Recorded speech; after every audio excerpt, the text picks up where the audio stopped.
Welcome back, everybody. Hey, today I'm going to have a short video and we're going to talk about this repair here. I have been down the rabbit hole on this guy. He came in 5 days ago and originally only had a mashed up connector and it was causing touch not to work.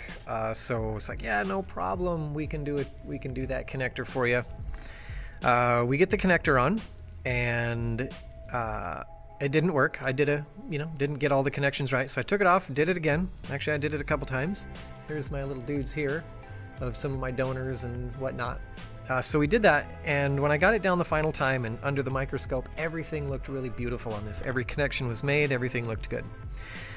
So I connect the screen, and the phone isn't working anymore. I have no image, I got nothing.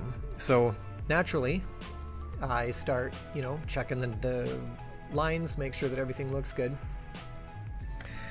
And as I am working this connector here, like literally working the crap out of it. This was terrible. This was a nightmare rabbit hole. But I want to share with you what I found, and I think I know how to fix this, and we're gonna fix it really fast. So after everything, I've worked on this board. You can see I've replaced the filters, and that guy is good even if he looks like crap on camera. He's good, I promise. I replaced all 5 of these data chokes. And the reason I did all this was because I had continuity and diode readings. So after the distraction I'm going to try to pick up. I went through this board line by line, literally line by line. Every one of these pins, I compared it to a known good perfectly fine iPhone 6s Plus, and I literally mapped out both sides of this connector, and on my patient, which is this phone here, and on my would-be donor board, or my baseline board, I got exactly the same measurements all the way up and down, but still getting no image.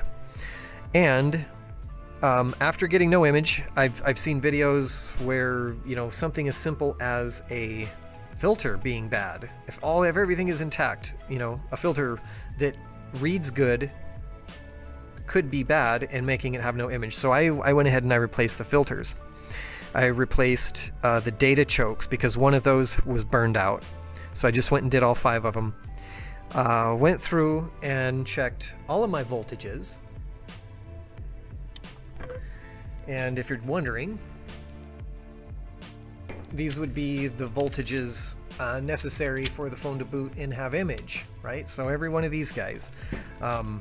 So all of them were intact. I had batteries hooked up, I had screens hooked up, and I verified every one of these voltages.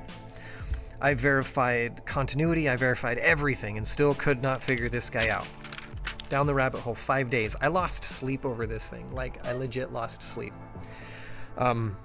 But patience, dedication, perseverance, and stupidity to keep going, wasting my time, I was able to get this phone going, or not going, but I think we know what's going on. Okay, back again after one more distraction. So let's go under the microscope, and I'm going to show you what I ultimately found on this that was causing me all this trouble. The final steps that I did was a repeat of what I had already done. And the final steps were going back through and rechecking all these pins. So you can't hardly see them. Let me back this out just a bit. So anyway, I can see them. They're all solid, right? They're all really good, connected fine. And then I looked at this side. And this little guy right here,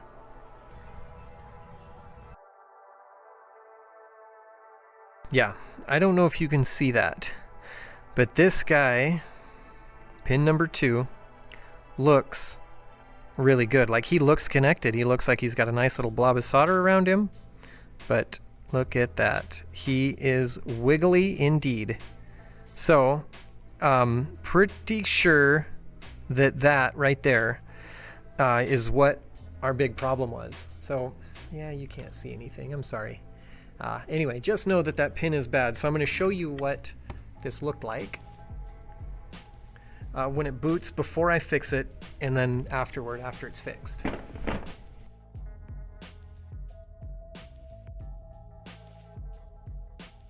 So here is what we are getting. Now, right now it looks good. I don't know if you can see that. Maybe I can put it under the scope. Maybe you can see it under here. Let's check. Okay, so let's see. You can't see it under the scope. Can you guys see that? That is lines. And we got no touch. And then here's how I finally figured this out. I am going to put pressure on that connector. And we're going to hit this button. And look how bright and beautiful that is. And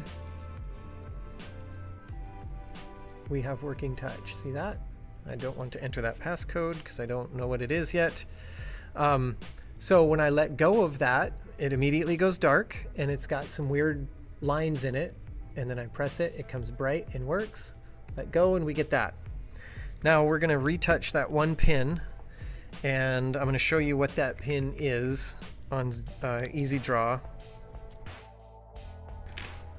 So that pin is this guy right here, and he is the 5V7, he's the negative 5V7 LCM Mason AVDDN Con. But he's a tiny bit weak, and every time I measured him, right, naturally when you're measuring something like this, your probe point pushes down, and I was making contact, I was getting continuity, but when the connector is connected and it can just rise up or rest normally, it was disconnecting and causing no image for a long damn time. So let's do a quick touch up on that and we will see if it works. So I am going to take just a wee little bit of flux right down there, grab the tweezers.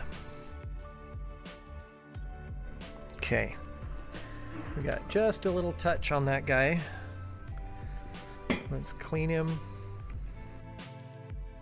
And then let's check and make sure that he's connected.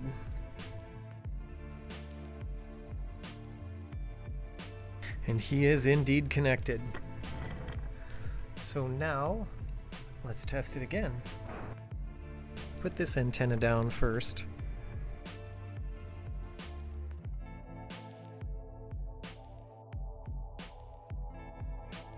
All right.